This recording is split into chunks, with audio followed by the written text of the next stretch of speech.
Hello students, कैसे हो आप सब? आई होप आप सब अच्छे होंगे। So welcome back to debit credit classes with Sarita. जैसा कि आप सभी जानते हो कि अभी हमारी हरियाणा सीईटी कॉमर्स की एमसीक्यू सीरीज चल रही है और आज इस एमसीक्यू सीरीज का डे 19 है। इसका मतलब 18 क्लासेस हम सक्सेसफुली कंप्लीट कर चुके हैं। तो चलिए स्टार्ट करते हैं आज के क्वेश्चन नंबर 230 से। A company cannot issue redeemable preference shares for a period exceeding means company redeemable preference shares हैं उनको मैक्सिमम कितने टाइम के लिए इशू कर सकती है। Option A 6 years, option B 7 years, option C 20 years, option D 25 years. So इसका right answer हो जाएगा ऑप्शन सी 20 ईयर्स, क्योंकि कंपनीज एक्ट के अकॉर्डिंग जो रिडीमेबल प्रीफरेंस शेयर्स हैं उनको मैक्सिमम 20 ईयर्स के लिए ही इशू कर सकते हैं। इसका मतलब कंपनी को विद इन 20 ईयर्स उन प्रीफरेंस शेयर्स को रिडीम करना पड़ेगा। नेक्स्ट क्वेश्चन है, accounting standards in India are issued by means India में जो अकाउंटिंग स्टैंडर्ड्स हैं उनको कौन इशू करता है। Option A central government, option B state government, option C institute of chartered accountant of India, option D reserve bank of India. So इसका right answer हो जाएगा option number C institute of chartered accountants of India. जो India में जो accounting standards हैं इनको issue करता है ICAI। Which of the following is inherent limitation in internal control means इनमें से इंटरनल कंट्रोल जो इंटरनल कंट्रोल है, इंटरनल कंट्रोल सिस्टम की जो इनहेरेंट लिमिटेशन है वो कौन सी है। इन चार ऑप्शंस में से बताना है आपको। तो सबसे पहले ही समझो कि इंटरनल कंट्रोल क्या होता है। तो इंटरनल कंट्रोल सिस्टम का मतलब होता है जो कंपनी फ्रॉड और जो एरर्स हैं उनको रोकने के लिए बनाती है, उसको बोलते हैं इंटरनल कंट्रोल सिस्टम। ठीक है। और जो इनहेरेंट लिमिटेशन का मतलब होता है यानी कंपनी चाहे तो भी सिस्टम को इतना स्ट्रॉन्ग नहीं कर सकती कि उसमें कोई कमियां ना हो। कितना ही स्ट्रॉन्ग कर लो इंटरनल सिस्टम को, कुछ ना कुछ लिमिटेशंस रह जाती हैं। सो क्वेश्चन में आपसे पूछा है कि कौन सी इनहेरेंट लिमिटेशन है, तो इसका राइट आंसर हो जाएगा option number D faulty human judgement. क्योंकि इंटरनल कंट्रोल सिस्टम में जो इंटरनल कंट्रोल सिस्टम है वो कभी भी परफेक्ट नहीं हो सकता। जो ह्यूमन बींग्स हैं वो कोई ना कोई मिस्टेक्स करते हैं, कोई ना कोई एरर करते हैं, जैसे मिस जजमेंट हो गया, नेग्लिजेंस हो गया, तो कोई ना कोई मिस्टेक उनसे होगी। तो इसका राइट आंसर ऑप्शन डी है।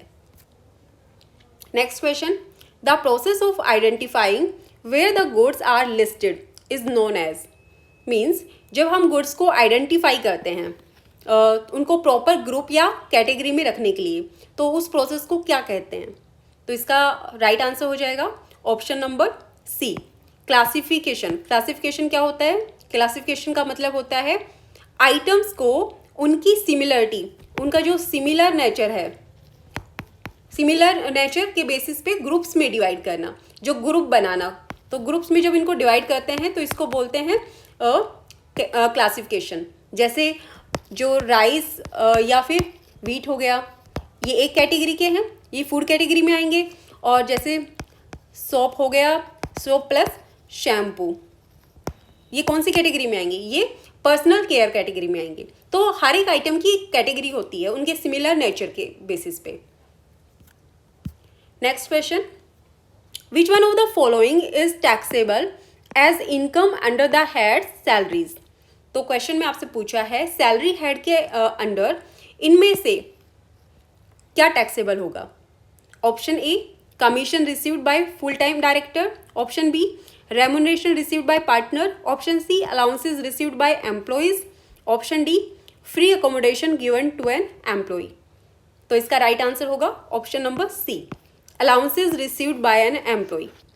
क्योंकि देखो जो एम्प्लॉय को जो सैलरी के अलावा भी कुछ एक्स्ट्रा अमाउंट मिलता है उसको बोलते हैं अलाउंसेस। तो जैसे HRA है या DA है, DNS अलाउंस है, तो या फिर हम बोलते हैं ट्रांसपोर्ट अलाउंस। तो ये सारे अलाउंसेज होते हैं। तो ये अलाउंसेज सैलरी का ही पार्ट माना जाता है। Next question, which of the following has been specifically established to meet the requirements of credit of the farmers and villagers. तो क्वेश्चन में आपसे पूछा है कि फार्मर्स और जो रूरल एरिया है, जो विलेजर्स हैं, उनको लोन या क्रेडिट देने के लिए स्पेशली कौन सा बैंक बनाया गया है। Option A ICI, option B है regional rural bank, option C state bank of India, या ऑप्शन बी एक्सिम बैंक। तो इसका राइट आंसर हो जाएगा option number B, regional rural bank. तो जो रीजनल रूरल बैंक है RRB, तो ये स्पेशली बनाया गया है रूरल एरिया, जो भी रूरल एरिया है, जो फार्मर्स हैं उनको लोन देने के लिए, रूरल एरिया को डेवलप करने के लिए, और जो स्मॉल बिजनेसमैन है या जो विलेजर्स हैं उनको सपोर्ट करने के लिए रीजनल रूरल बैंक बनाया गया है। तो राइट आंसर इसका ऑप्शन बी हो जाएगा। नेक्स्ट क्वेश्चन है dash reference to disposal of public sectors unit in equity in the market. तो क्वेश्चन में आपसे पूछा है कि जब जो गवर्नमेंट, जो पब्लिक सेक्टर अंडरटेकिंग्स होती हैं, जो PSU बोलते हैं उसको, पब्लिक सेक्टर अंडरटेकिंग, तो जो गवर्नमेंट अपनी पब्लिक सेक्टर जो अंडरटेकिंग्स हैं उन कंपनीज के शेयर्स मार्केट में बेचती है, तो उस प्रोसेस को क्या कहते हैं। ग्लोबलाइजेशन, प्राइवेटलाइजेशन, या डिसइन्वेस्टमेंट, या लिबरलाइजेशन। तो इसका राइट आंसर ऑप्शन सी हो जाएगा, डिसइन्वेस्टमेंट। डिसइन्वेस्टमेंट क्या होता है, जब पार्सल सेल ऑफ शेयर्स, जैसे कुछ शेयर्स ही बेचे हैं, कंपनी ने अपना 100% शेयर नहीं बेचे, कुछ एक भी पार्ट बेचा है, जैसे 20% शेयर्स सेल कर दिए, तो उसको बोलेंगे डिसइन्वेस्टमेंट। और अगर फुल ओनरशिप ट्रांसफर कर दी हो, जब फुल ओनरशिप ट्रांसफर करते हैं उसको क्या बोलते हैं, फुल ओनरशिप ट्रांसफर करते हैं तब उसको बोलते हैं प्राइवेटाइजेशन। तो इसका राइट आंसर क्वेश्चन का हो जाएगा option C, disinvestment. Next question, mixed income of self employed means.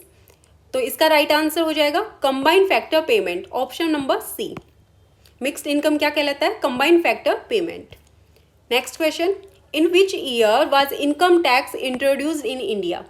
ये क्वेश्चन आपसे पूछ रहा है कि जो इंडिया में सबसे पहली बार इनकम टैक्स कब इंट्रोड्यूस हुआ था।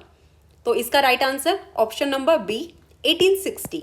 1860 में इंडिया में first time income tax introduce हुआ था। और 1961 में क्या हुआ था, 1961 में जो इनकम जो टैक्स लॉ है वो आया था 1961 में। तो right answer option number B. Next question, bank reconciliation statement is prepared with the help of. तो आपसे पूछा है जो बैंक स्टेटमेंट है वो किसकी हेल्प से बनता है। मीन्स जो बैंक स्टेटमेंट और जो bank column of cash book है उसको बोलते हैं BRS। तो BRS का पर्पस होता है बैंक बैलेंस जो कैश बुक में है और जो बैंक स्टेटमेंट उसको मैच करना। और इसके लिए हमें दो चीज़ें चाहिए होती हैं, एक तो चाहिए होता है बैंक स्टेटमेंट और दूसरा चाहिए होता है कैश बुक का बैंक कॉलम। ठीक है, तो इसका राइट आंसर हो जाएगा option number B, bank statement and bank column of the cash book. Last question, question number 240, shareholders are treated as creditors for the amounts they are paid on the shares they are subscribe to under the. तो question में आपसे पूछा है कि कौन सा accounting concept कहता है कि जो ओनर्स हैं, जो शेयर होल्डर्स हैं और बिजनेस वो अलग अलग होते हैं, शेयर होल्डर्स अलग हैं, बिजनेस अलग है। तो ये होता है option number B, business entity concept. तो बिजनेस एंटिटी कॉन्सेप्ट है वो कहता है कि बिजनेस और ओनर्स दोनों अलग अलग एंटिटी होते हैं, सेपरेट होते हैं। सो आज के लिए इतना ही, बाकी हम नेक्स्ट क्लास में करेंगे। और अगर आपको वीडियो पसंद आई है तो प्लीज़ लाइक, शेयर और सब्सक्राइब जरूर करें। Thank you.